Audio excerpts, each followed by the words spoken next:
تعالي بقى معرفك ازاي بنعمل الكرنب المصري بطريقة حلوة جدا وسهلة وطعم وريحة مفيش احلى من كده.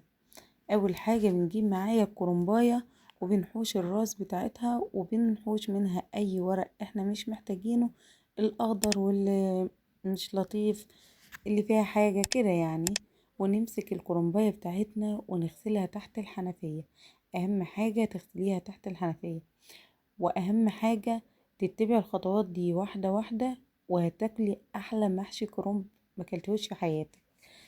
بعد كده بنحط مية على النار فيها ملح، واول ما تغلي بننزل بالكرنباية بتاعتنا.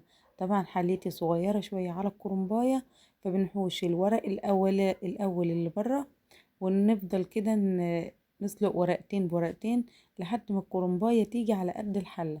اول ما تيجي على قد الحلة بتاعتنا بنحطها من عند الراس من تحت الاول، وبعد كده نقلبها، ما بتاخدش دقيقة من هنا ودقيقة من هنا، واطلع ورقة ورقة ورا بعضيه، لان الكرنب بياخدش وقت في السوا نهائي، وعشان ما يتهريش منك اقفي جنبيه اوعي تحطيه في المية وتسيبيه وتمشي.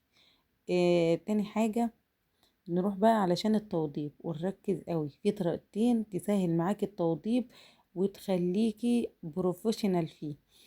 اولا بنقطع العرق، دي اول طريقة، نقطع العرق ونلف الورقة بتاعتي بالطريقة اللي انت شايفاها كده. وعشان تخلي مقاس الكرنب كله الصوابع كلها مقاس واحد، بنقسمها 4 صوابع، بين كل 4 صوابع تيجي قسمة كده. انتي المحشي بتاعك كل الصوابع هتبقى قدها، احنا عاملين كده عرض الصباع يبقى كله مقاس واحد بإذن الله. تاني حاجة نمسك كده الورقة ورقة اللي احنا يعني قطعناه، ونقسمها على 3. طبعا الورقة كده متنية، انت كده بتوفري وقت كبير جدا، يعني دي كده ورقتين مش ورقة واحدة. ومبيطلعش من الطريقة دي ورق هدر ورق نهائي. شايفين الحاجات البسيطة دي اللي هتطلع من الورق ده؟ ده كله بناخده وبنحطه في الحلة من تحت قبل ما نرص المحشي بتاعنا، بحيث لا قدر الله بقى شاط مننا حاجة المحشي ما يتلسعش، وده اللي يتلسع حفاظا بس على المحشي. بس ان شاء الله بطريقتنا دي مش هيحصل معاك كده نهائي. دي تاني طريقة للمبتدئين خالص اللي مش عارفين يعملوها، بتفرديها وتقطعيها انت براحتك بقى، بتعملي يمين وشمال مقاسات بعينك والدنيا تمام. برضو حلوة جدا لو معاكي مساحة، على طول على طول بتخلصي الدنيا. شوفوا معايا الورق كله على بعضه كله مقاس واحد. الطريقة سهلة جدا ومبتاخدش معاكي وقت. دلوقتي بقى نجهز الحشوة. معايا حلة حطينا فيها زيت، حطينا فيها بصل، كتري بصل المحشي عشان يبقى طعمه حلو. حطي بقى معلقتين سمنة بلدي وقرنين فلفل حامي، خرطيهم حلقات.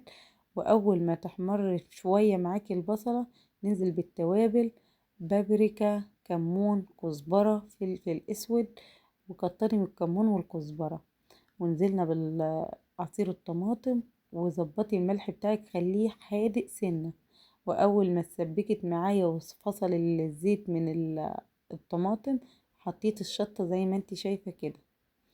وبعد كده نزلنا بقى بالرز بتاعنا، كيلو رز او على حسب الكرنباية بتاعتك، وبتنزلي بيه مش ما يكونش مغسول. رز المحشي ما بيتغسلش، عشان كده انا بجيب اكياس زي مثلا كيس الفتوح بيبقى مكتوب عليه انه مغسول ومش محتاج انه يتغسل. اما لو جايبه رز سايب اللي هو بتاع الشكاير اغسليه بس صفيه كويس جدا من الميه، مش عايزين فيه ميه. وكتري من الخضره، حطينا خضره كزبره شبت بقدونس حاجات بسيطه، وكتري منها زي ما بقولك كده. دلوقتي كده بقى رصينا، وبتحطي الرز بتاعك في وسط الصوبع عشان لما تلفيه يجي في الجوانب.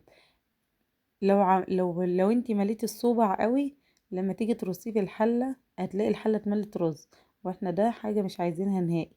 زي ما انتوا شايفين انا بحطه في نص الورقة وبلفه، ما بتدوسيش عليه قوي وفي نفس الوقت ما بتخلوش مفرفط، بحيث ان الصبع ما يبقاش مفروض كده ويتبهدل منك.